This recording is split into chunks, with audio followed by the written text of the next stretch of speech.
মকবুল স্যারকে, তিনি অনেক মূল্যবান আলোচনা করেছেন। তো আমরা সকলেই জানি যে আজকের এই প্রোগ্রামটা শুধু কোরআন শিক্ষা অর্জন কেন্দ্র উদ্বোধন হিসাবে, এই যে আপনারা ঘরটা দেখছেন যেখানে বসে আছেন, এই ঘরটি প্রত্যেক সপ্তাহে শনিবারের দিন আমাদের এখানে কোরআন শিক্ষা হয়। মহান রব্বুল আলামিন কোরআন মাজিদে বারবার বলেছেন যে ওয়ালাকাদ ইয়াসসারনাল কুরআনা লিযিকরি ফাহাল মিন মুদ্দাক্কির, আমি এই কোরআন নাজিল করেছি উপদেশ, আর উপদেশ গ্রহণকারী কেউ আছো কি? আল্লাহ পাক এই কথাটাই বলেছেন। অতঃপর আমরা উপদেশ খুঁজে নেব এই কোরআন থেকে।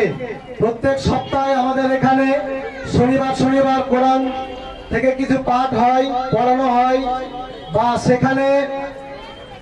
সেখানে আমরা কোরআন থেকে বোঝার চেষ্টা করছি। যেহেতু আল্লাহ সুবহানাহু ওয়া তাআলা বলেছেন কোরআন থেকে বুঝতে, কোরআন পড়লে 10 নেকি হবে, এই কথা কোরআন মাজিদে আল্লাহ সুবহানাহু ওয়া তাআলা কখনো বলেননি, একটা আয়াতও খুঁজে পাওয়া যায়নি। কোরআনটা গবেষণা করতে বলা হয়েছে কেন?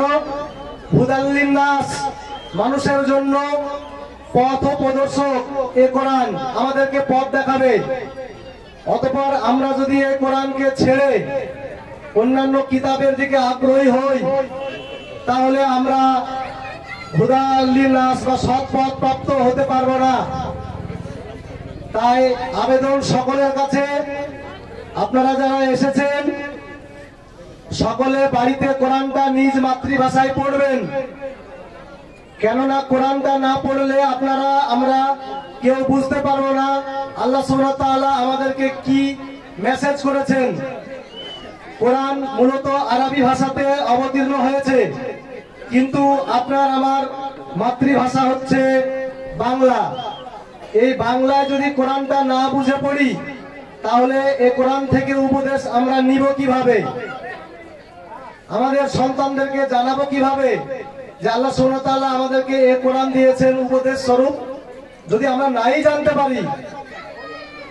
তাই এখানে আমরা প্রোগ্রাম চালিয়ে যাচ্ছি, শনিবার শনিবার প্রত্যেক শনিবারে হয়, এবং আমাদের ভাই যারা এসেছেন ইন্ডিয়া কোরআন রিসার্চ ফাউন্ডেশনের পক্ষ থেকে, তারা মূল্যবান বক্তব্য রাখলেন, আপনারা হয়তো বুঝেছেন।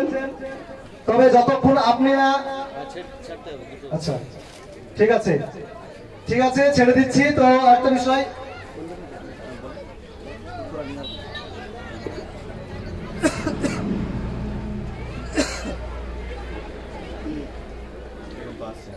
হ্যালো,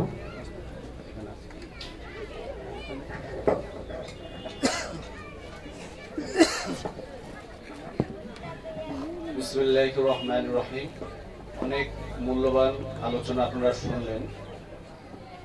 আমাদের সকাল থেকে যে প্রোগ্রামটা শুরু হয়েছে আপনারা এখানে দেখলেন, এখানে কিন্তু শুধুই আল্লাহর গুণকীর্তন হয়েছে। এখানে কিন্তু কোনো দল মত, কোনো বিষয় নিয়ে এখানে আলোচনা হয়নি।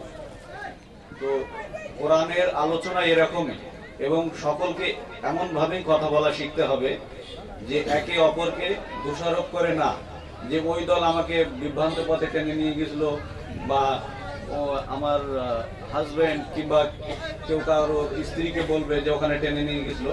কোরআনের ভাষ্য এমনটা নয়। হ্যাঁ, আসল বিষয় হচ্ছে যে আপনারা কোরআন জানেন না, কোরআন পড়তে জানেন, কিন্তু কোরআনের জ্ঞান আপনাদের মধ্যে প্রবেশ করেনি। কেননা কোরআন আপনাদের জীবনের প্র্যাকটিক্যালি আপনারা বাস্তবায়ন করেন না। ওই জন্য যেসব মা বোনেরা এসছেন এবং যেসব ভাইয়েরা এসছেন, আমরা আমাদের কোরআন রিসার্চ ফাউন্ডেশনের পক্ষ থেকে একান্ত আবেদন করছি, যাদের কাছে বাংলা অনুবাদ কোরআন নেই, তারা আমাদের এই মঞ্চের থেকে কোরআন নিতে পারেন। যারা শুধু পড়ার জন্য আগ্রহী না, এখানে অনেকে এসছি যে একখানা কোরআন হাতে করে নিয়ে যাই আর বাড়ি গিয়ে উপরে রেখে দেবো, যখন কেউ মারা যাবে তার মাথার দ্বারে বসে বসে পড়বো, এমনটি করবেন না। এই কিতাবটি একটা মহাগ্রন্থ, এটা না জানলে আপনার কাছে কিন্তু মহা হবে না, আর মহানও হবে না। এর ভিতরে প্রবেশ করতে হবে। এর মধ্যে সাইকোলজি, সায়েন্স বিজ্ঞান, রাষ্ট্রবিজ্ঞান, অর্থনীতি সমস্ত বিষয় বিশদ বর্ণনা করে দিয়েছেন। এটি আপনারা না পড়লে আপনারা জানবেন কি করে? আমরা যত সময় আলোচনা করলাম সবই অর্থহীন হয়ে যাবে। যখন আপনারা এখান থেকে চলে যাবেন এই কথাগুলি আপনাদের ব্রেনে আর থাকবে না। কারণটা হচ্ছে তাহলে আপনাদের কোরআন পড়তে হবে। থাকবে কখন? যখন আপনার কোরআনের সঙ্গে নিজেদের সম্পর্কে যুক্ত করবেন, নিজেদের সঙ্গে আপডেট করাবেন, নিজেদের শিক্ষা ব্যবস্থাকে।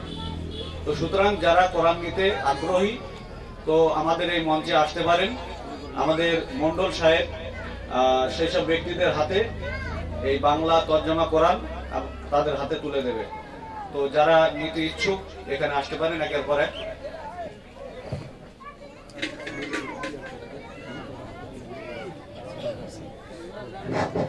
হ্যাঁ, আপনারা শুনতে পেলেন হয়তো যে যারা বাংলা কোরআন পড়তে ইচ্ছুক তারা এখান থেকে কোরআন নিয়ে যেতে পারেন। এ কোরআন আল্লাহর পক্ষ থেকে অবতীর্ণ সেই কোরআন। আপনারা হয়তো ভাববেন যে মন্ডল ভাই অন্য কোরআন দিচ্ছে, এটা নয়। এটা আপনাদের কোরআনের সঙ্গে মিলিয়ে নেবেন।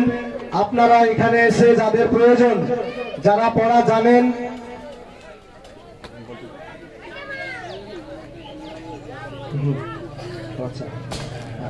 হ্যাঁ আমি বলছি সেটা হচ্ছে এটা বিনামূল্যে। হ্যাঁ, এখানে কোনো পয়সা নেওয়া হবে না। আপনারা যারা নিতে ইচ্ছুক আছেন কোরআন তারা এইদিকে আসবেন, এখান থেকে মন্ডল ভাইয়ের হাত থেকে কোরআনটা নিয়ে যাবেন। কারণ কোরআন আপনি যদি বুঝে না পড়েন, সে অনুযায়ী জীবন পরিচালনা না করেন, তাহলে আপনার জীবন বৃথা হয়ে যাবে। আল্লাহর পক্ষ থেকে নাজিলকৃত কিতাব